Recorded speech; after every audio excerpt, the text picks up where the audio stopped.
আমার ভাইরা, আপনারা দেখেছেন রাখাল রাহা নামে একজন ব্যক্তি নাস্তিক বেঈমান, তাকে শিক্ষা সংস্কার যেই কমিটি গঠন করা হয়েছে, এই কমিটির মধ্যে তাকে রাখা হয়েছে। সে এমন একজন নাস্তিক যে আমার নবীকে নিয়ে কটূক্তি করেছে, কথা বলেন ঠিক কিনা, যে আল্লাহর অস্তিত্ব নিয়ে প্রশ্ন তুলেছে। এমন একজন নাস্তিক বেঈমানকে 92% মুসলমানের দেশে রাষ্ট্রীয় গুরুত্বপূর্ণ জায়গায় রাখা হবে।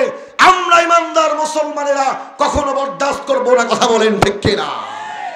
আজকে এই কোরআনের মজলিস থেকে আমরা বলতে চাই, রাখাল রাহা নামী এই নাস্তিক বেঈমানকে অনতিবিলম্বে শিক্ষা সংস্কার অধিদপ্তর থেকে বরখাস্ত করতে হবে। যদি তা না করা হয়, বাংলার তাওহীদি মুসলমান বসে থাকবে না, অবশ্যই উচিত জবাব দিবে, কথা বলেন ঠিক কিনা। আমার রাসূলকে নিয়ে যারা কটূক্তি করবে, এদের ব্যাপারে কোনো ছাড় নাই, এদের ব্যাপারে কোনো আপোষ নাই, কথা বলেন ঠিক কিনা। আমার মাকে গালি দাও, সহ্য করে নেব। আমার বাবাকে গালি দাও, সহ্য করে নেব। আমাকে গালি দাও, সহ্য করে নেব। কিন্তু আমার রাসূলকে নিয়ে যখন কটূক্তি করা হবে, আমার রাসূলকে গালমন্দ করা হবে, ছাড় দেওয়া হবে না।